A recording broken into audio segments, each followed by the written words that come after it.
This episode of XIV Reborn is brought to you by Audible. For a free 30-day trial and to receive a free, yes, I said free audiobook, just head on over to audible.com/gamebreaker.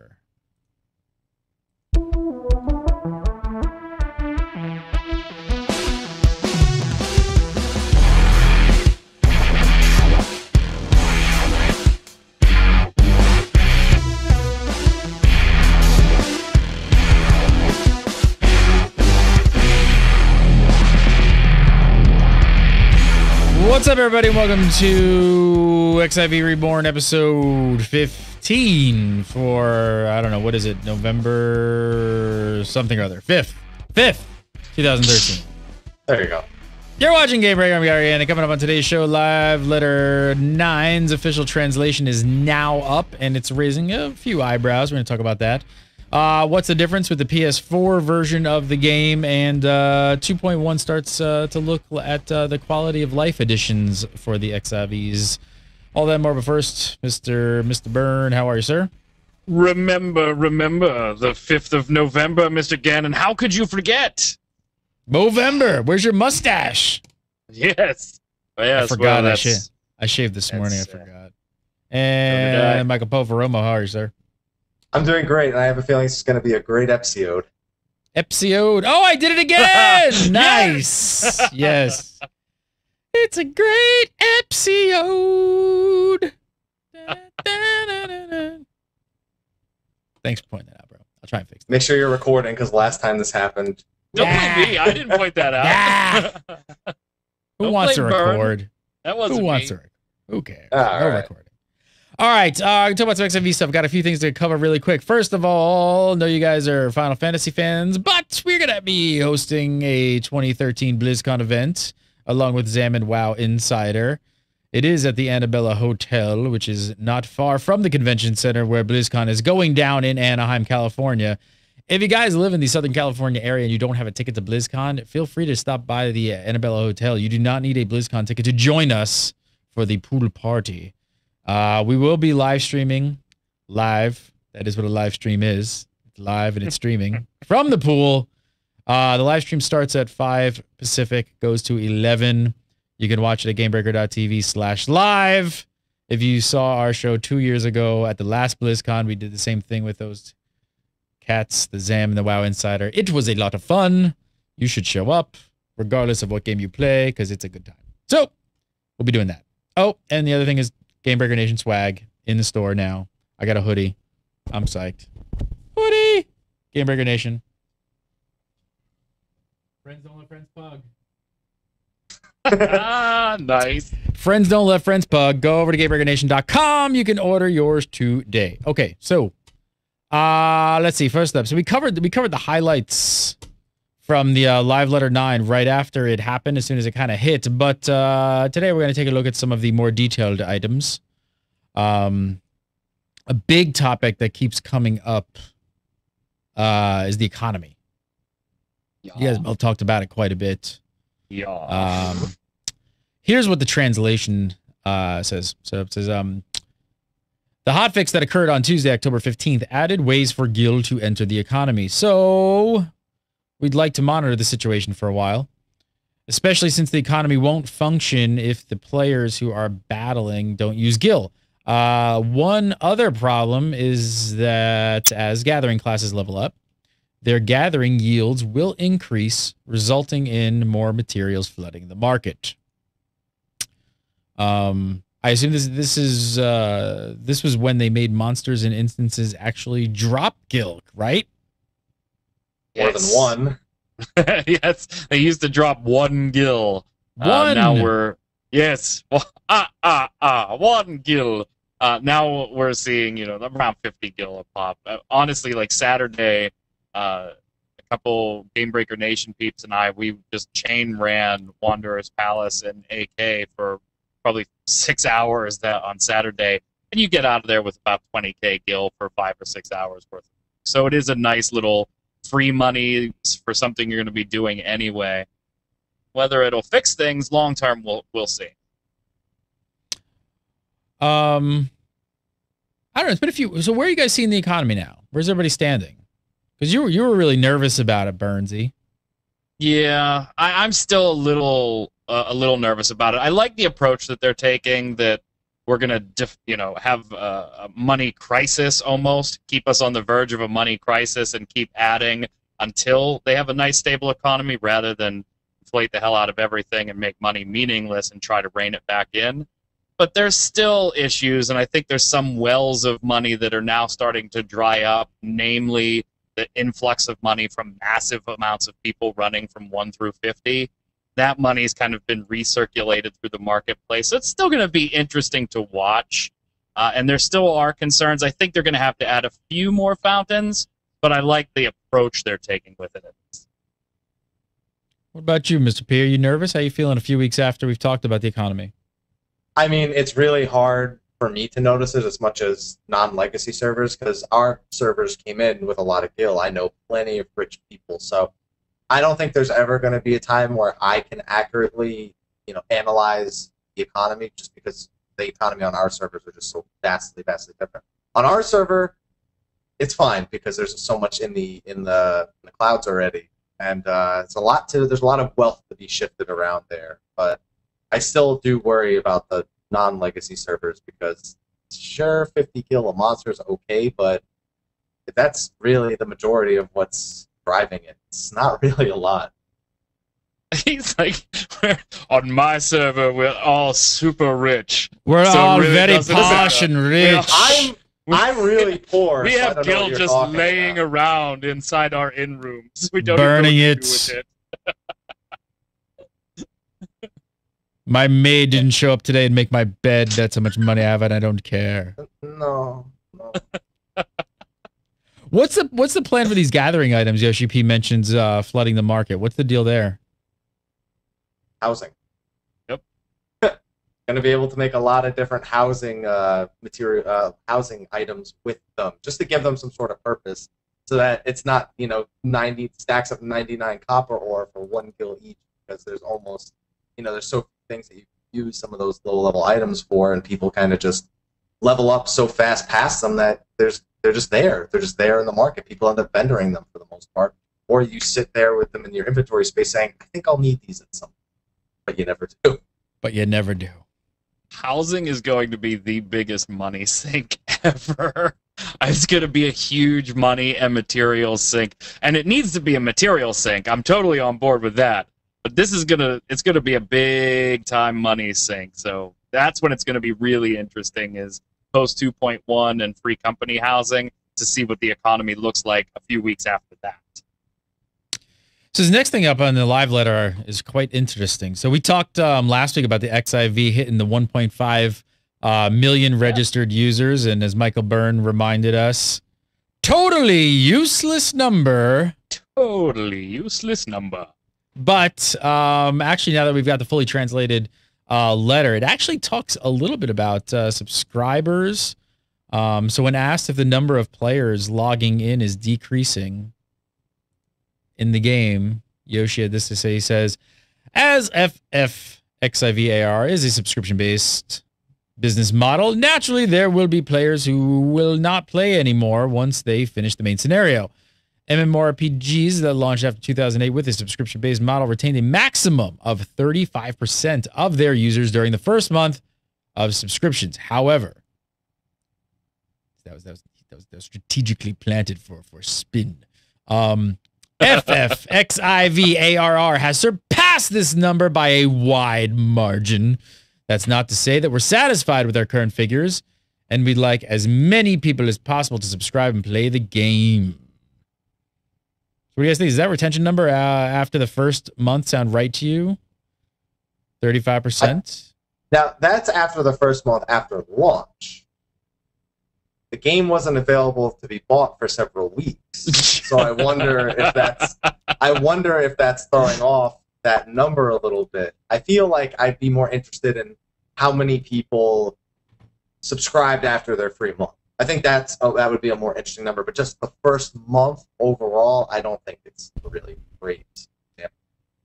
It does seem about right. I have to admit, like, I mean, I think it's pretty close. There is fall off. Like, this just happens across the board. and you could almost use Game Breaker as a trailer. We watched the same thing happen. You could watch like the hype meter ramp up, and like right before like launch, it's like all of a sudden goes straight up. We hit launch, it kind of does this a little bit, and then like about 6 it starts going down. So I mean, you could pretty much just you could see it everywhere. So I don't know.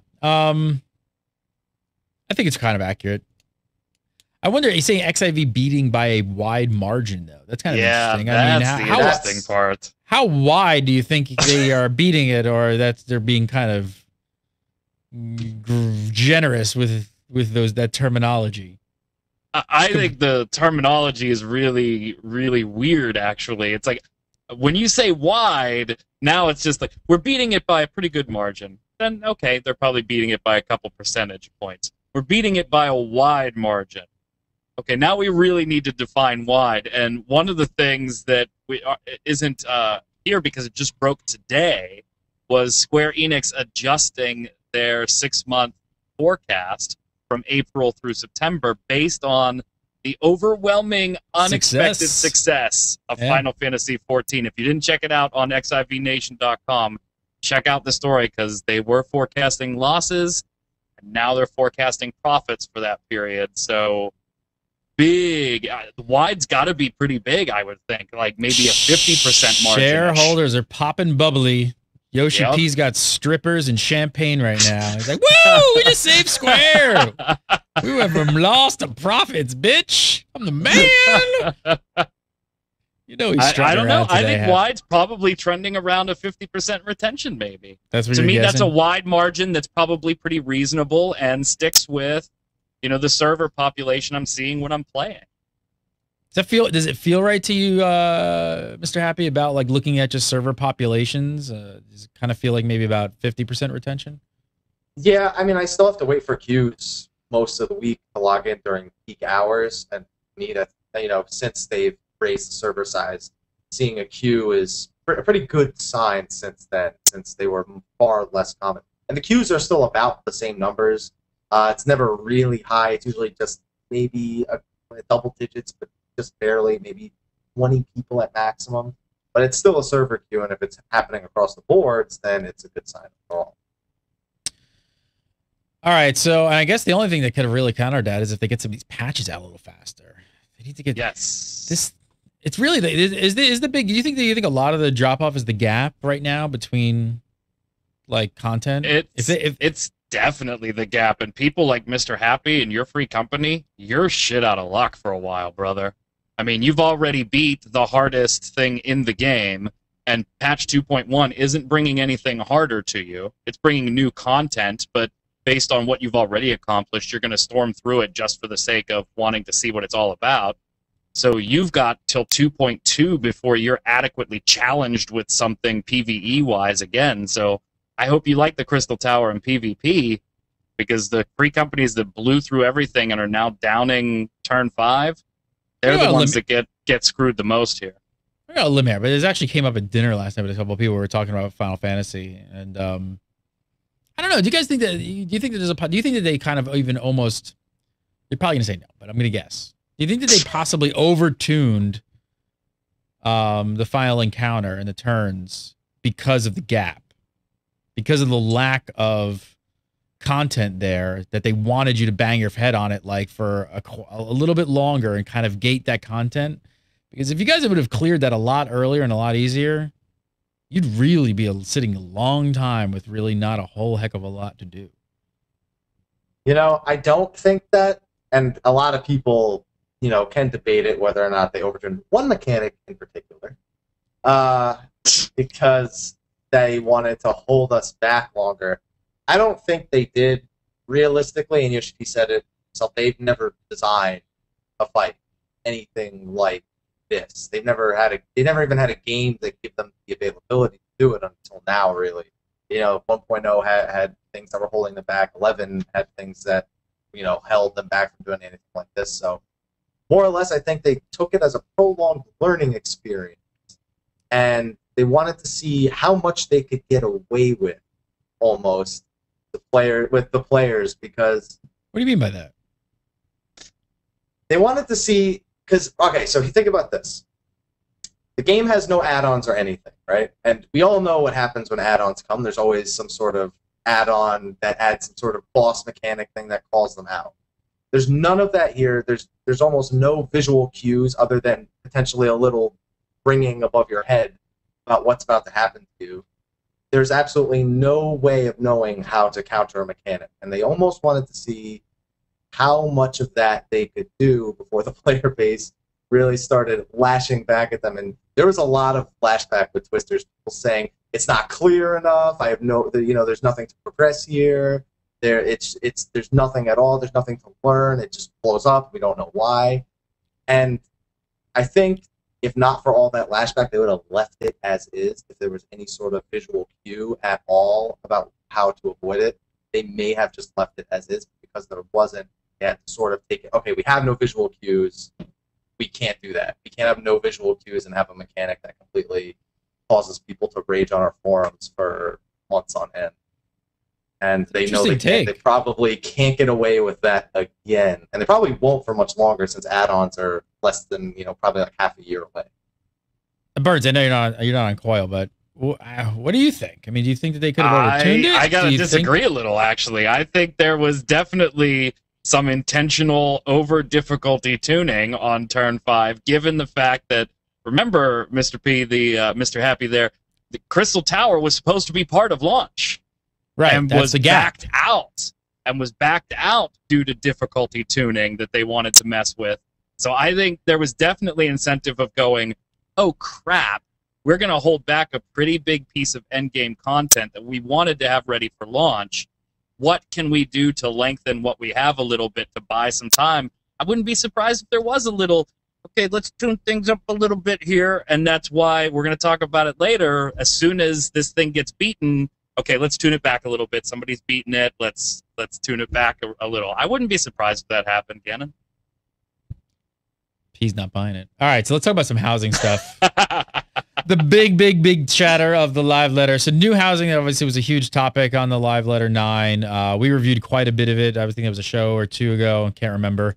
But some of the smaller details weren't actually really clear until the official translation. So let's go through and get everyone's thoughts, including the big one, I think is pretty interesting here. So we knew you could place items outside your house, but we now know that there are limits. Indoor furniture can't go outdoors and vice versa. Thoughts? Boo. That sucks. Why you want to put your dining room table out on the lawn and like a complete degenerate? I do. I want like my patio furniture up with my my cactar lamp and everything out on the patio. Yeah, it kind of stinks. I wanted full freedom. Do whatever the hell you want. It's your plot of land. I understand why they're doing it, but yeah. P, what do you think? Do you care? Derp. There's a great. Unless they have something like a patio, like a patio would have made sense to me, where it's like an outdoor indoor kind of area. That would have made sense to me if they had that for them to do it.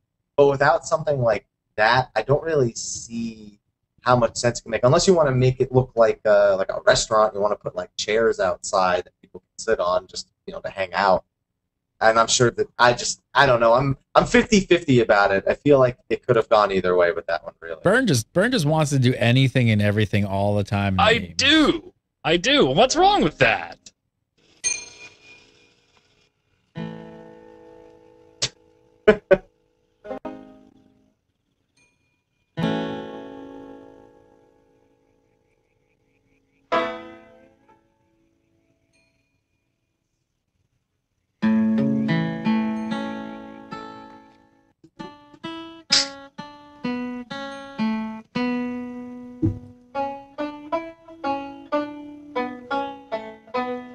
All right.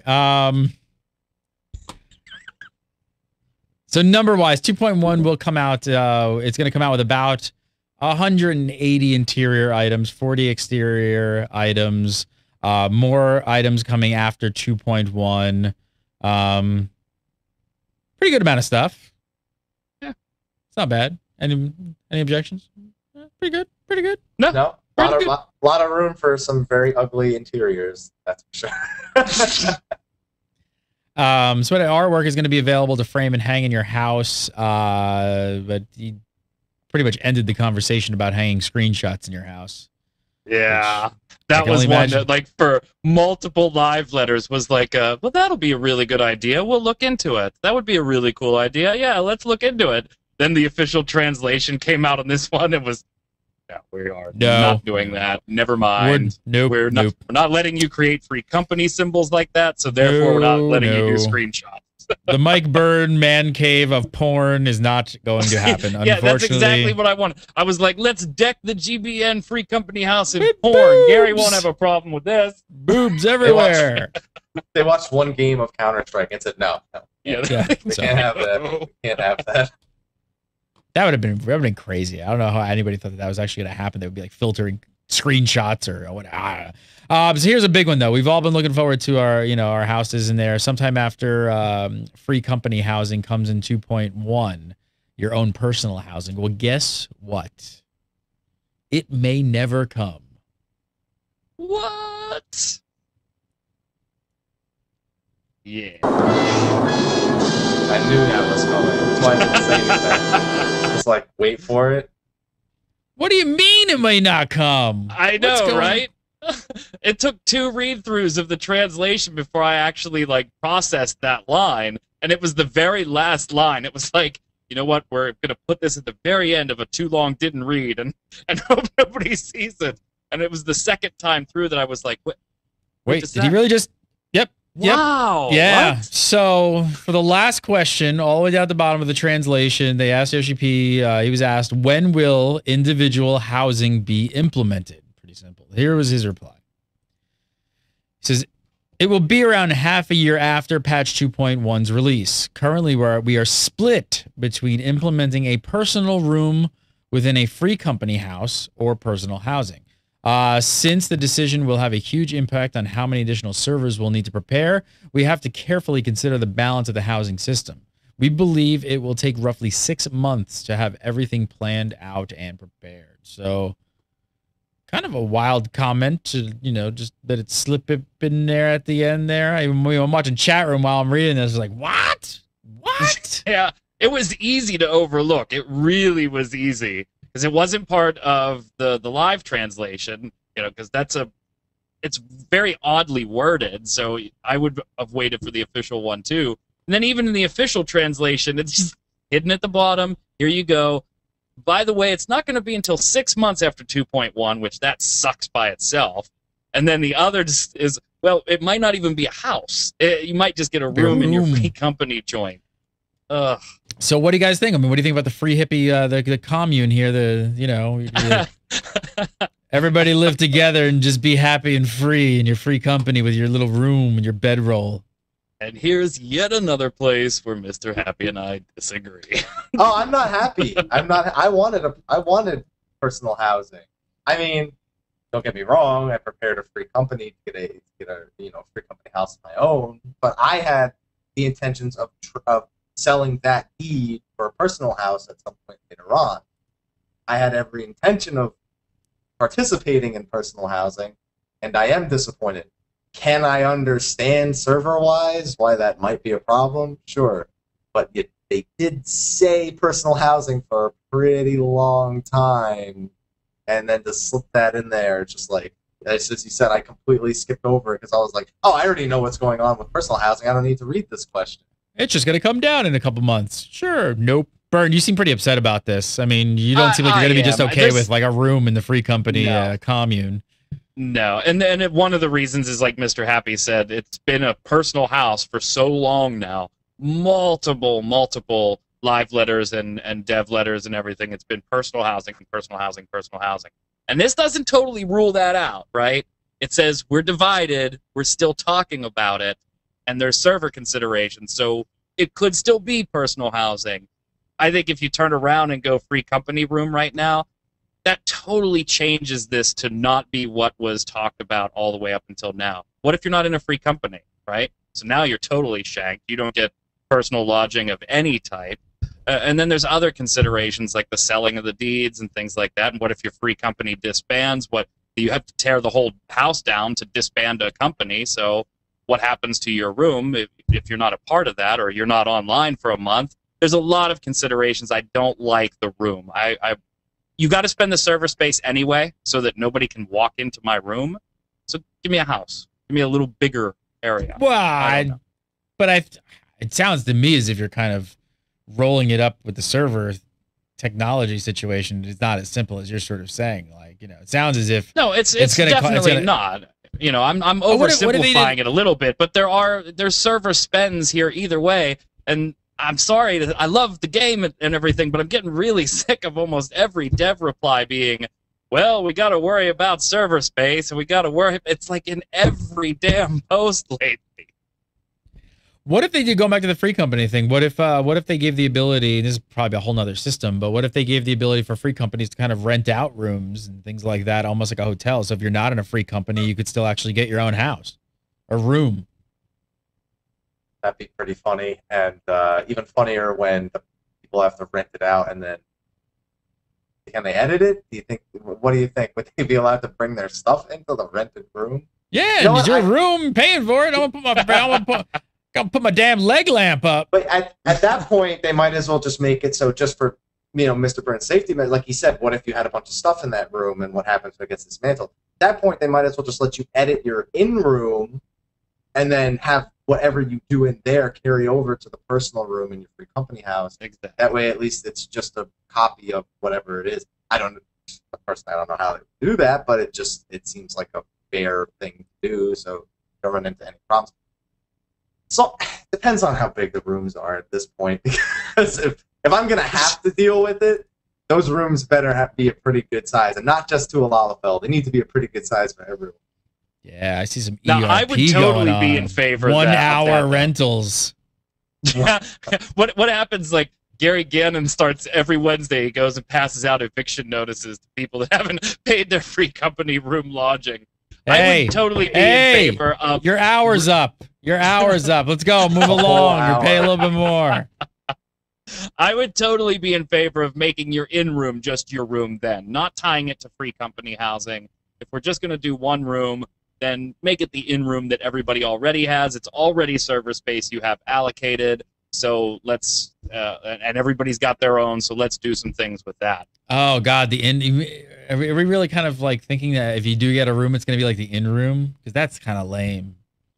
Hey, Final Fantasy XI had the Mog House. That's all it was. That's like a damn small studio apartment. That's like living in Manhattan and you're making no money. That's like put the shower like in the same room. You got the bed right there. That's I mean, we don't have a kitchen. We just eat takeout. Fair enough. Yeah, I don't know. That seems kind of lame. They're making money. Wide margin. Yeah. Wide margin. Yeah. Wide margin. Wide. So next up, this wasn't actually part of the live letter, but last week we talked about the Turn 5 world first kill. And then since that show, I feel like it was almost like, was it the same day after the show? Was it the day after? It was the day after last week's show. That's right. The day after. You got to the office and got on Mumble, and I was like, hey, Gannon, guess what? Guess what? Square Enix just got on and said, yep, the official kill has been given to the free company Order of the Blue Garter. So Yoshi P got on the horn and said, yes, it is confirmed. The kill is legit. And not only, and I guess you brought this up during the week, is like not only are they going to be the only free company that has beat the turn as it was originally launched. So so what happened here? Like they nerfed it. Ever, because they immediately nerfed it, right? Well, yes, they nerfed it. There's no way around that. And the wins are just flooding in at this point. Anyone who spent any time on it prior to the nerf pretty much has beaten it already. And there are now more groups that feel more confident going in there and seeing it, working on it, getting it down. I want to say, though, that they didn't go, oh, it got beat, let's nerf it. It looks like that, but they had already said, and we had spoken about that on the previous show, they had comments prepared for that turn. I think it was the day before it got beat. It was 1 or 2 days before they said, we have something prepared for early next week. We have a public comment going out about turn 5. I have a feeling they had it planned then, and it got beat in the time that they had already planned that. And at that point, they had to make a decision. Well, we know what's going to happen at this, what it's going to look like at this point, but they just went through with what they had already intended and, you know, changed, I guess, or they like to say it was a shift in power, but the post is totally, it's not a shift in power at all between mechanics. It was definitely, how can we say nerf without saying nerf? You buying the timing, Burn? Burn, you buying the timing? I'm not. I don't buy the timing either. I'm kind of with you. I'm not buying this. I'm not buying a direct response. This was a coincidence. Yeah, this was a direct response to the Order of the Blue Garter putting everything out there, and even going on record saying, you know what? Yes, we did this, but the twister mechanic is unreliable at best as far as being able to dodge it. We can't quite hit 100%. We have it figured out. We can dodge it most of the time, but it is punishingly unforgiving. And I think that's, okay, well, you know what? We're going to change that. And that was immediately what they changed. And Mr. Happy's right. The wins are flooding in right now. Mr. Happy, your free company got it. I was watching Dr. Mog's live stream during Extra Life streaming. Him and his free company were very close. They probably, if they haven't beaten it already, since then they're going to beat it later this week. There's other free companies. They're just pummeling this thing now. So, yeah, 100 people. No problem. Would be a lot more than that. So, P, what really happened? I mean, so how is it really nerfed? Has it made? Do you feel like it's made much of a difference with the new twister timing? Is it a lot easier? Let's just say this. Before, here's what you had to do.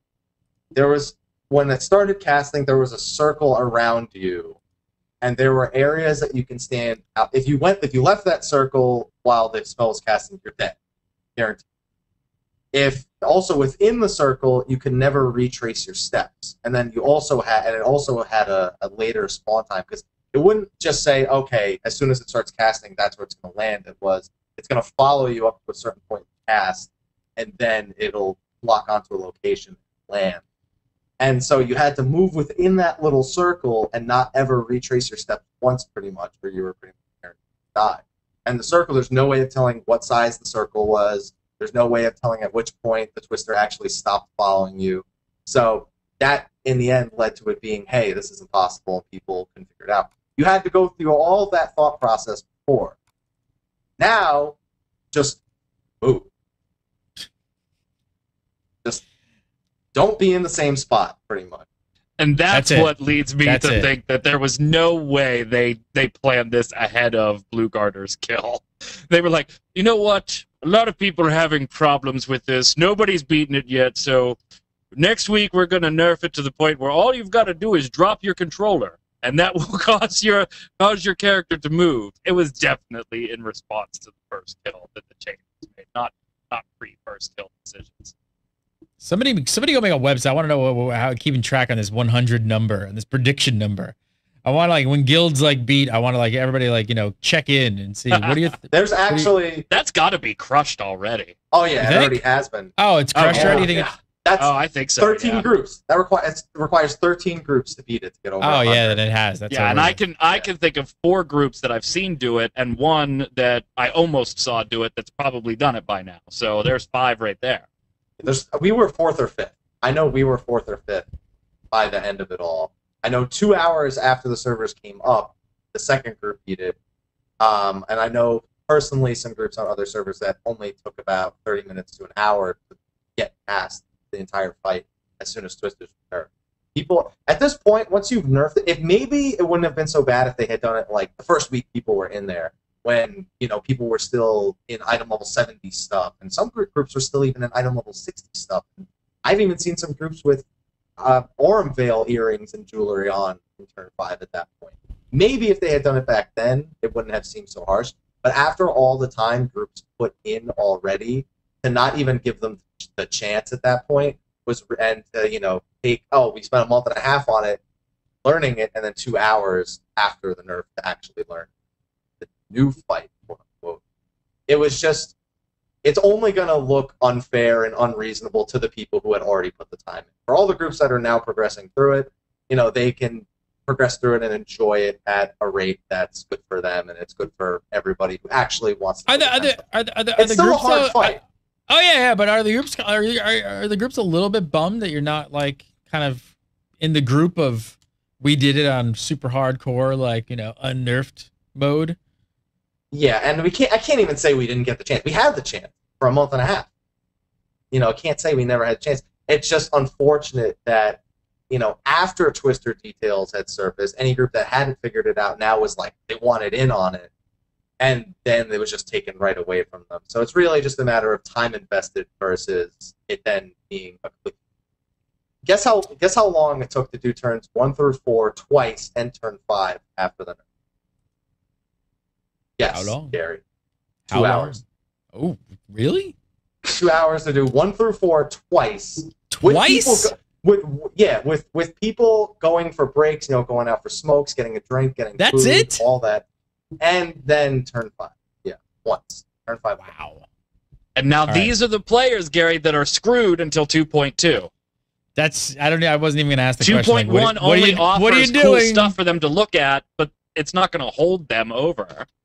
We'll see. I'm still optimistic about 2.1, just because I like what I've heard about it so far. I can't say that I don't like. I mean, I'm also one of the 15 to 20% they say will engage in PvP, but that's a whole other story. It's that high?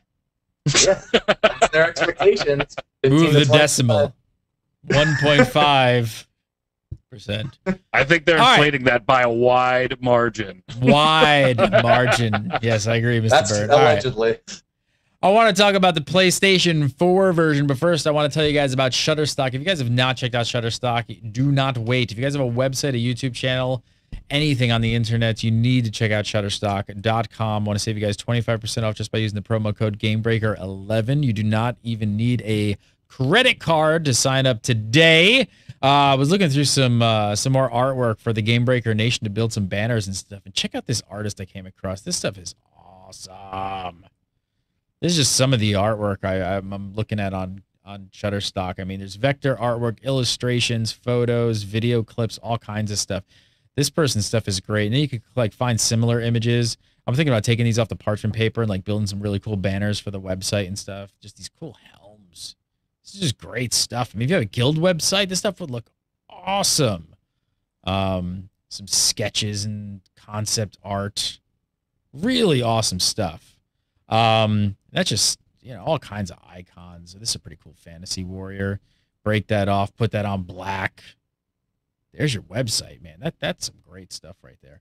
Check it out. I want to save you guys 25% off on your account. Like I said, you don't even need a credit card to sign up. Just go sign up, make a brand new account, start looking through stuff. If you want to check this person's out, it's Slava Slava Gurj Gerj.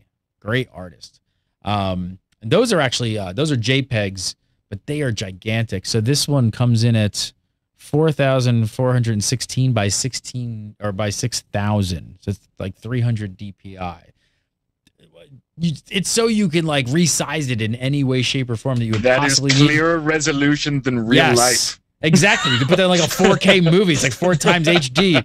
But that's I want to point it out because that they post when the JPEGs and TIFFs and stuff, they do them in these massive sizes. You could resize them and use them for your website, and like you're not going to go any larger than that, and then it'll never break down. So you're probably only going to go smaller than that. So very, very cool stuff. Sign up, make an account, start looking through stuff, saving it to light boxes, all that good stuff, and then when you are ready to make your purchase, and there's different packages for every budget.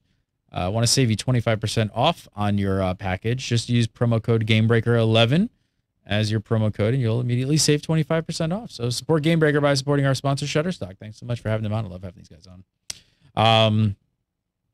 So beta for the PS4 version, just months away. PS4 still in the pipeline, Mr. Byrne? As far as we know. I'm just wondering if beta, wonder if you as far as we cancel. know. A lot of people canceling their PS4s after the Watch Dogs incident, Yep. you know, and I'm looking at mine going like, I don't know what I want to. And there's other titles. Everything keeps getting delayed. You know what's even funnier? Target canceled my pre-order for me because They made a decision for you. They was like, They emailed me when they said we canceled your PlayStation 4 pre-order, but I'm like, thanks, what? bro. Okay, well, because I can wait for Watch Dogs now. That's weird. Yeah, I mean, a lot of people are canceling them, wondering what they're going to play on launch day. There's not a whole heck of a lot of Killzone looks like the big launch title now, and a lot of people don't really care about it. Minecraft, you know, but all right. So we're starting to get some details, at least, about this version, the PS4 version of 14. So it's each week lead Hiroshi Minigawa. He's been jumping on the forums there to answer questions with the PS4 beta, and it's coming in February. So mark your calendars. It's still February, right? Still February. So far, February 22nd. Actually, the PS4 launch date in Japan. So Target might cancel that date at any given moment in time. They have the ability to do that apparently, but we don't know. Target is in charge of all things Sony, apparently. Yes, I gotta ask. Everything else though, you know, is getting pushed back. So who knows if this is getting pushed back? Right? So all right, Target's still February beta as far as we know as doing this show. So we should be getting more and more information. First up, so let's we've been hearing so much about the PS4 being really close to a PC and like how it runs and its guts and its, you know, but what's the UI going to look like? Is it do we know? Do we have confirmation? Is it going to look more like the PS3 or the PC or, you know? It's slated. Minigawa-san said 98% similar to the PC user interface. Really? So that's what they're modeling it after. Yeah, 98% of the PC interface with some slight differences here and there. What are the main differences right now between the PC and PS3? Right now between PS3 and the PC? Yeah. Yeah, just about everything.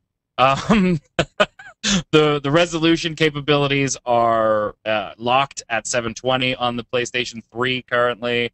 The UI itself, it lacks certain functionality and then has some weird functionality they're going to be taking out. Things like focus target, you can't do that on the PlayStation 3, which we'll get to in a little bit here. So there's some big differences between PC and PS3 that are going to be remedied between the PC and the PS4. Okay, so then if it's going to be like basically 98% the same as PC, what are going to be the differences between PS4 and PC? Predominantly, you're going to have a difference in graphical power, just sheer resolution, although the PlayStation 4 is going to play it at a higher resolution than the PlayStation 3. And then you have PlayStation 4 will have focus target, and the UI is going to be defaulted to a controller's control scheme, not a keyboard and mouse, although the PlayStation 4 will support a mouse-type play with if you plug in a mouse and a keyboard. All right, so explain it to me then. Like, how's the controls going to work? It's going to be more geared towards the controller? Yeah, that's going to be the default option. Is it going to take any use out of some of the new functions of the new controller with the pad and things like that? Yes, in fact, they're talking about right now playing with the touchpad as a possible mouse input. Now, that's not confirmed. It's something that they're still working on. But they're looking at that, and then obviously the share capability is going to be there with the controller, and they're looking at allowing you to share with that. The other 2% of the difference between the UIs is that there's going to be UI features that you don't see on the PC that you do on the PlayStation 4, simply because you can also do the cross-play compatibility with the PS Vita and the PlayStation 4. So a whole bunch of fun little control scheme changes there. You know what I think would be hilarious is if the PlayStation 4 version of the game supported the Play For Me feature, and somebody just went in and raided and did like a raid for you. Just that feature just always makes me crack up, and when I think about it for 14, it's just Play For Me. I can't be Titan. Just log on to your PlayStation 4 and please beat it for me. Hey, you could already do that. 500,000 gil. And he casually takes a drink. Here's a big question. So we know they've said that it's confirmed that the PC version are going to allow add-ons. We know that the PS3 does not. How does the PS4 work? Are they gonna support add-ons for the PS4? Nope. I didn't think so. Be kind of a hard. Nope. Even though the thing's kind of like a PC, the PlayStation 4 is going to fall under Sony's guidelines as far as that type of stuff goes. So it will model itself after the PS3, and there will be no user add-ons for PS3 or PS4. Tell me a little bit more about the focus target stuff. So that's a feature. The PS3 still doesn't have this and probably won't until after patch 2.1. But what's it all about? So yeah, focus target is actually a pretty useful little gem here. So what it allows you to do, and other games have it as well, is isolate and lock onto a target, but not actually have to physically be attacking that target. For instance, a good example is Demon Wall fight in Amdapor Keep. You always want to know when the wall is doing certain abilities, and so you would focus target on the wall, and that would show you what the wall was doing, but you had the ability to attack one of the wasps and do damage to it while watching the wall at the same time. PS3 doesn't have that capability at all, and it's probably not going to have it, according to Minagawa-san, it's not going to have it by 2.1. It's probably a post 2.1 item. PC already has it. PS4 is going to have it at launch as well. So there's functionality that the PS3 users may not have, and the PS4 users that are just coming in will automatically have. So yeah, they're kind of getting the shaft a little bit on some of these things.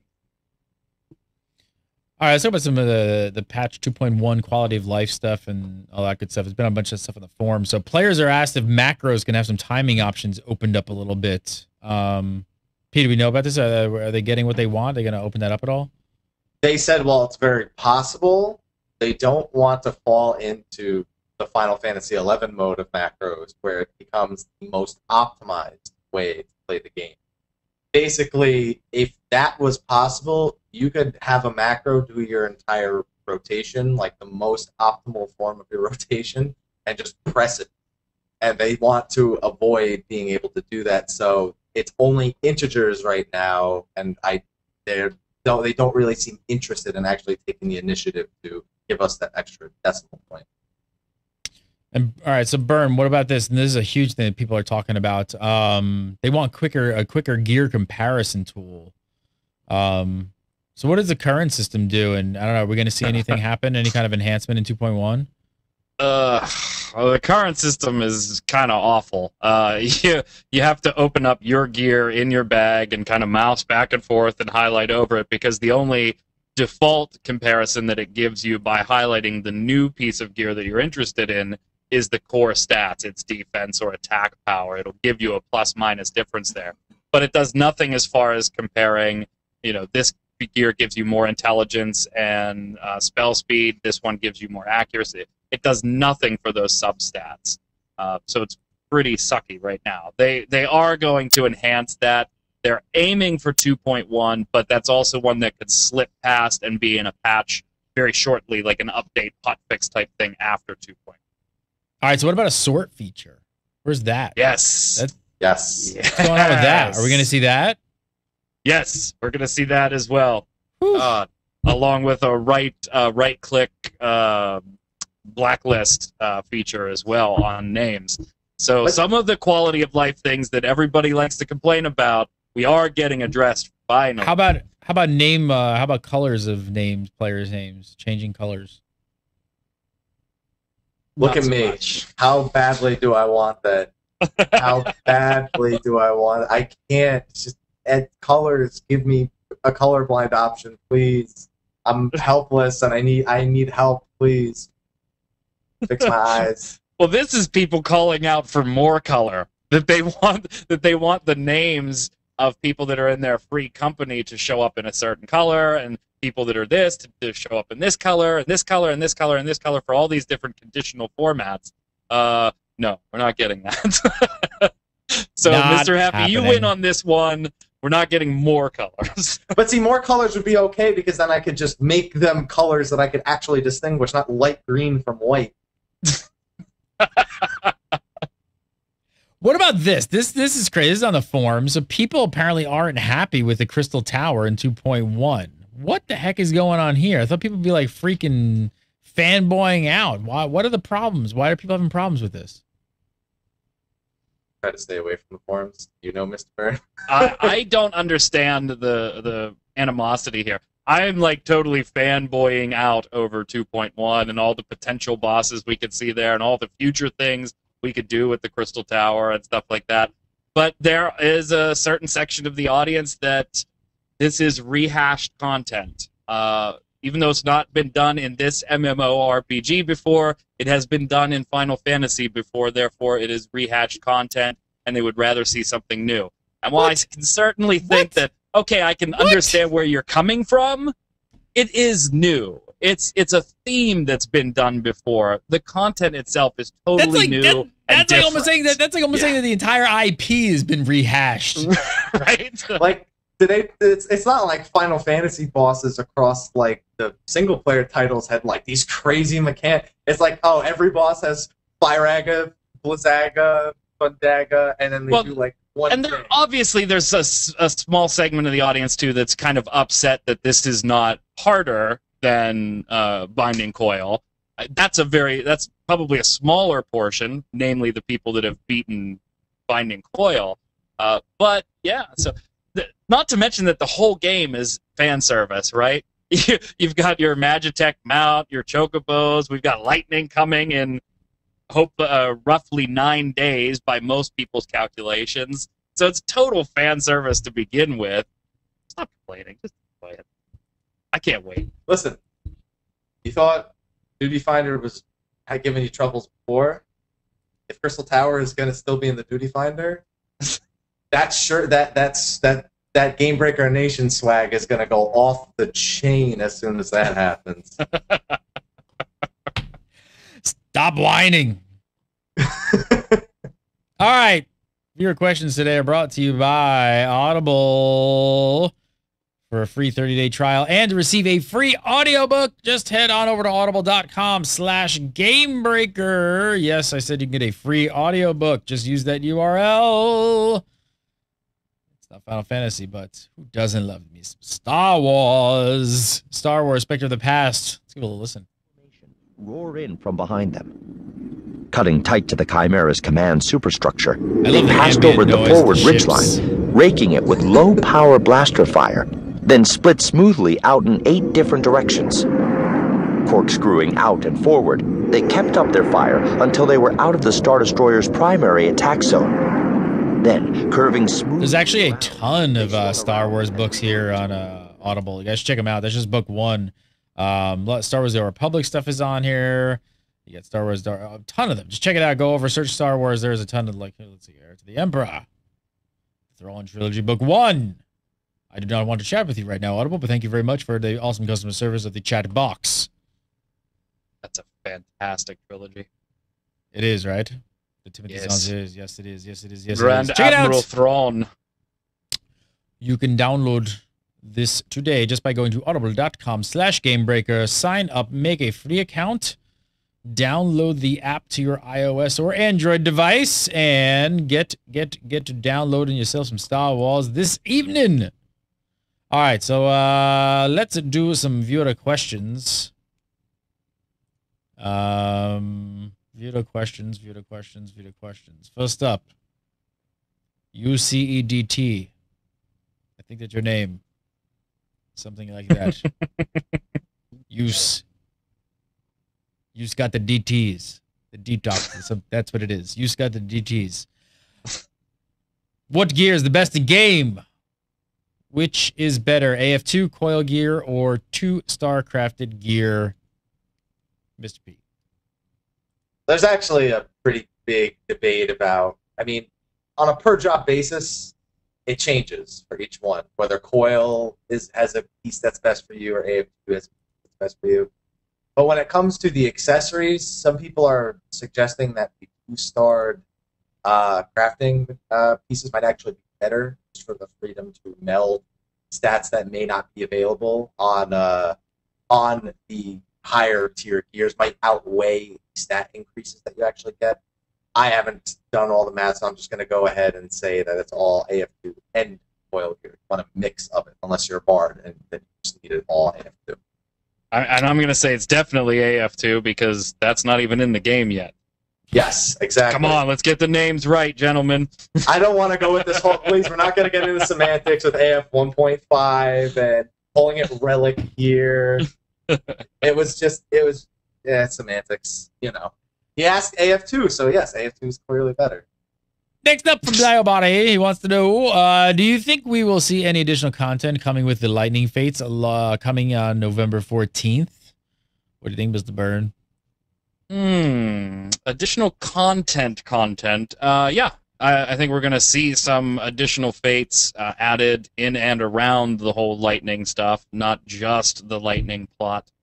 I don't think we're going to see anything massive, though, because really we've got a month before patch 2.1 is supposed to drop at that point. So I don't think we're going to see anything too massive, maybe some new fates and some new side things to do. What do you think, P? Chat room is hoping for new swimsuits. Lightning swimsuits? Yeah. Nah, we won't. We've got lightning. That's it. As far as I'm concerned. Fate, that's technically additional content. So that's what I think. Just one more fate for me to not be able to see what I'm fighting. Dig. All right, last step from Randy Doan. Says one of the best things about DRG in 11 was the pet wyvern. Do you foresee this job receiving a pet upgrade later on in the game's life cycle? Vern and me both played 11, so we have probably very similar feelings towards this being a no. Nope. 11 is one of the few games that it was possible, and they had to make it. Now, granted, they made a story around it being a possibility, because by definition, a dragoon is a dragon killer. So 11 sort of made a story around getting that pet, and that was the whole unlocking process. They have the opportunity to expand on it in a level cap raise, but in all honesty, that would only be a fan service to people who played 11, so I think they're just going to stick with the current identity. It is a melee damage-dealing job, and that is it. It is not a pet job of any kind. Mr. Byrne. Totally agree. 100%. Michael Byrne, follow him on the Twitter at Magic Man and by GICKMANN with a 1 on the Twitter. It's always a pleasure, sir. Michael Poveromo, follow him on Twitter, Mr. Happy1227, and make sure to go over to his YouTube page and check out all his Final Fantasy XIV content over there. You can follow me at Gary Gannon, follow Gamebreaker TV at Gamebreaker TV.